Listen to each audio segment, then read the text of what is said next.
Latinum at Patreon. Oral Latin Composition Course. This is a demonstration of exercise 1 of the new Oral Latin Composition Course, which can be subscribed to at Latinum on Patreon. In fact, that's the only place you can access this course. It's currently being published at Patreon, and if you subscribe there, you get access to the lessons. Demonstration lesson 1 can be listened to in its entirety for free at Patreon.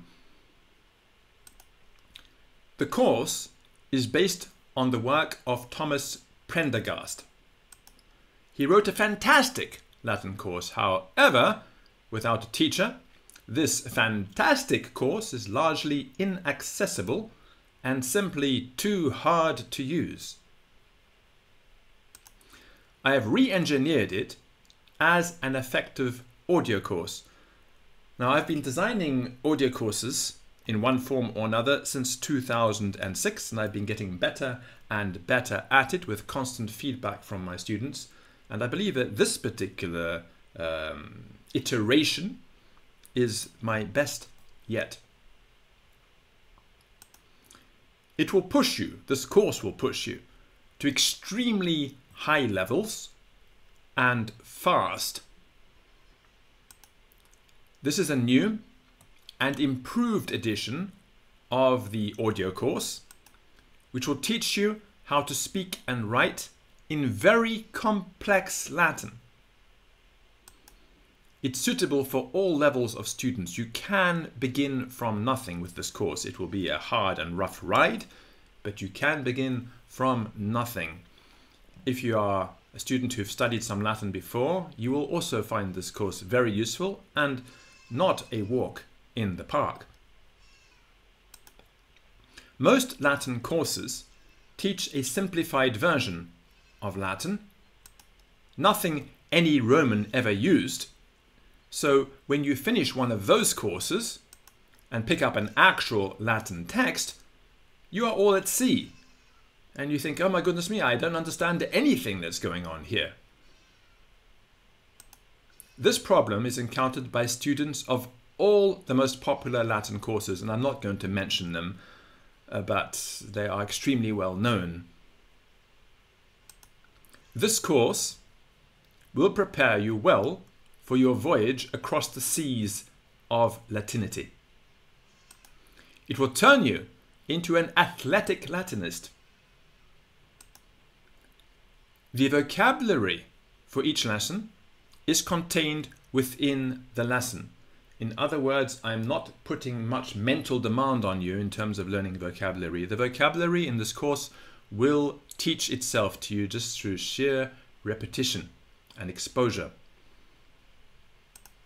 All vocabulary is repeated, either implicitly in the prompt question, and you will understand shortly what I mean by that, or explicitly provided.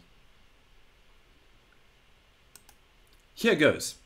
Let's have a look at demonstration lesson 1. Now I'm going to go through it and explain my thought process to you also as I go through. So I'm not simply reading the lesson out aloud to you, but also explaining what's going on and why things are the way they are.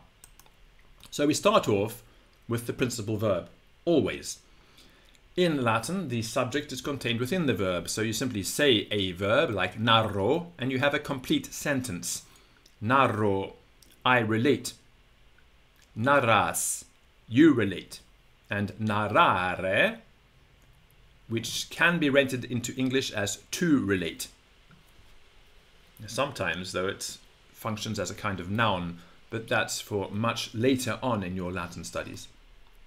So narro, narras, narrare. I relate, you relate, to relate. In other words, to tell. This is our first vocabulary. And then I'm going to jump into something which you may not know. And so you'll have to listen to the whole exercise once to pick it up.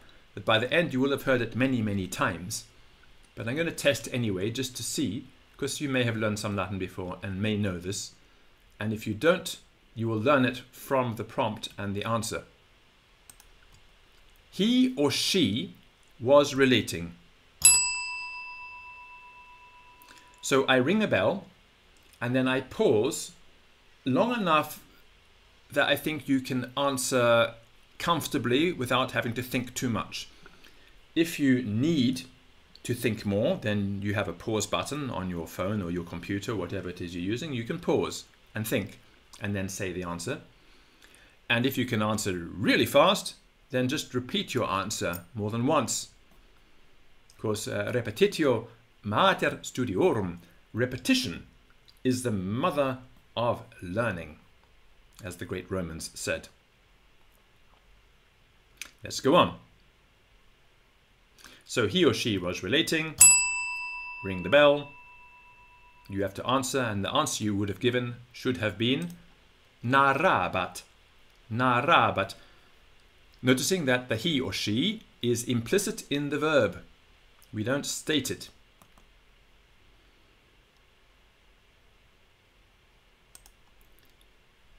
Hic amicus, this friend. Huius amici, of this friend. Masculini generis. So the little M there stands for masculini generis, of masculine, of gender, literally. And I need to go on a little discussion here about this word hic, because it's a little short word that is very complicated. If you look in the Latin dictionary, the one that's used for writing poetry, you will notice that it has a long syllable, which is given in the Latin poetry dictionaries by a little line over the I. In this case, not telling us that it's pronounced hic, because it's not pronounced that way. The Romans were quite clear that the word for this has got a short vowel, but it's a heavy syllable. And there are only two ways to get a heavy syllable. You either follow the short vowel with two consonants, or you have a long vowel. In this case, we have a short vowel, and only one consonant is written down. But the Roman grammarians come to our rescue and tell us that this little word was pronounced with a double C on the end, which almost no one who speaks Latin nowadays does. But it's very clear that this is how it was pronounced. And if you want to get the correct weight of this word, if it appears in poetry, you have to pronounce it this way. Hic. Now, if you're from the far north up in Scandinavia, you will be familiar with some languages up there that have this double syllable at the end of the word. We don't have it in English. Hic. Hic.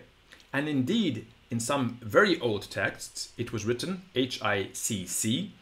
And in some texts, the antiquarian variety, like Plautus, you'll find it spelled H-I-C-C-E, giving us the pronunciation as it was heard. Hic. So, hic amicus, huius amici.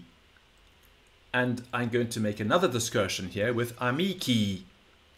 It has a long vowel at the end that's not stressed.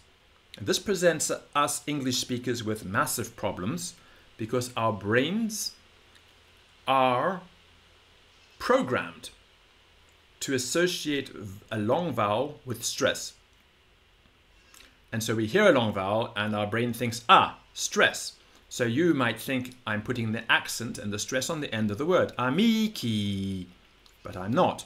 If I were to read this, for example, into Audacity, which is a free audio processing piece of software, which I highly recommend that you download, and I say the word and look at my waveform for that word, the shape that is formed in the software, you will see that it's much bigger on the first I and it sort of decreases slowly down to a taper at the end. But our brains are confused by this because the long vowel on the end, our brains interpret it as a stressed quantity when it's not. So amici, and it's quite hard for us to do. And it's quite hard for us to say words like atramentum, where the accent is on a short vowel and the other vowels are long and unaccent. Atramentum. We don't have such a thing in English. And so for speaking Latin, it is difficult. And this is why an audio course is extremely useful if you want to get good pronunciation of restored classical pronunciation to approximate the way the Romans spoke. We obviously don't know exactly, but we know pretty well. And there's an enormous amount of material on that. I'm not going to go into it here, but there's an enormous amount of written material. The Romans were obsessed with their language, and we have an enormous amount about it written down by them and by others. So, 2.1. Hic amicus huius amici, this friend, of this friend, masculini generis, of masculine, of gender. Obviously, I don't speak so much when I'm giving the audio course, but here I'm giving you an explanation of the thought processes behind things as well. The friend.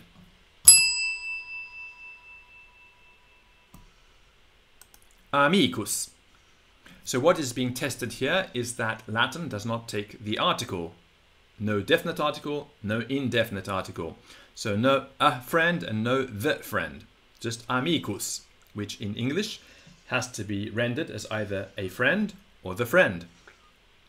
But the Romans didn't use the article. All right, let's move on. The friend was relating.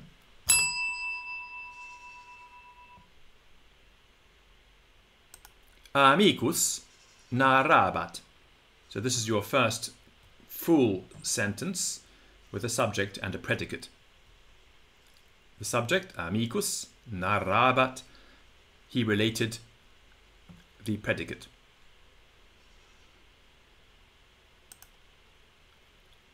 Hic patruus, huius patroi, hic patruus, this uncle, huius patroi, of this uncle, masculini generis.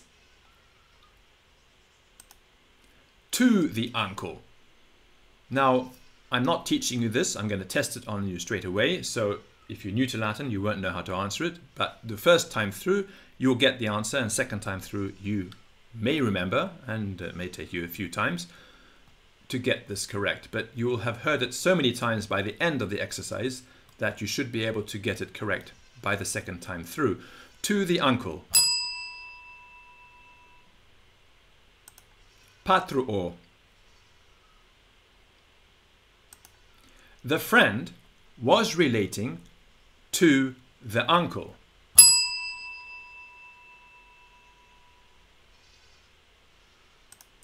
Amicus patruo narrabat.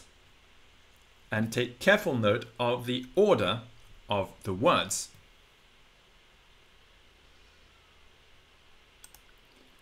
Mea, my in the feminine, meus, my in the masculine, and meum, my in the neuter. In other words, neither masculine nor feminine. Because nouns in Latin have got grammatical gender. To my, masculine. Meo. The friend was relating to my uncle.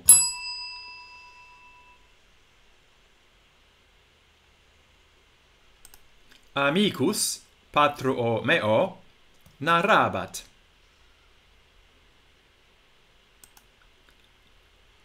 Amicus meus, my friend.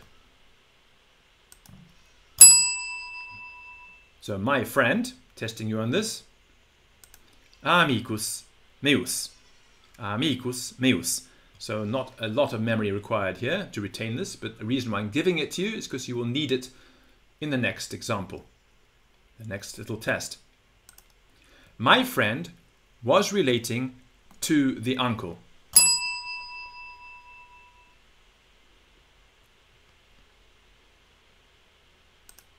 Amicus meus patruo narrabat. My friend was relating to my uncle.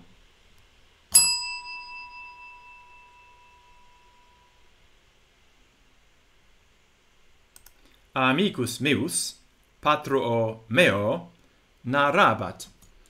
And that brings us to the end of this very first exercise. So you've learned quite a lot of things in it, and the idea is that you can give this sentence when I test you out loud, and then you move on to the next. For the first few exercises, we keep a very small amount of vocabulary and we play around with it. So you're not given an enormous amount of vocabulary. And remember that the vocabulary is always presented to you. So you can relax on that score and concentrate on the grammar and the form of the sentences. I hope you found that useful. And if you feel that this Latin course could be useful to you, you can head over to Patreon, Latinum at Patreon, and subscribe there and get access to the course. I'm publishing it steadily, day by day, and I will be publishing, I think, more exercises per day than you can keep up with. And you can find it there. And there's also an enormous amount of other material. I've been producing Latin courses and resources since 2006. And if you subscribe to me at Patreon, you get access to my entire audio catalog, including audio books, vocabulary learning resources, and so on and so forth. A veritable cornucopia of audio Latin to help you learn the language to a very high level.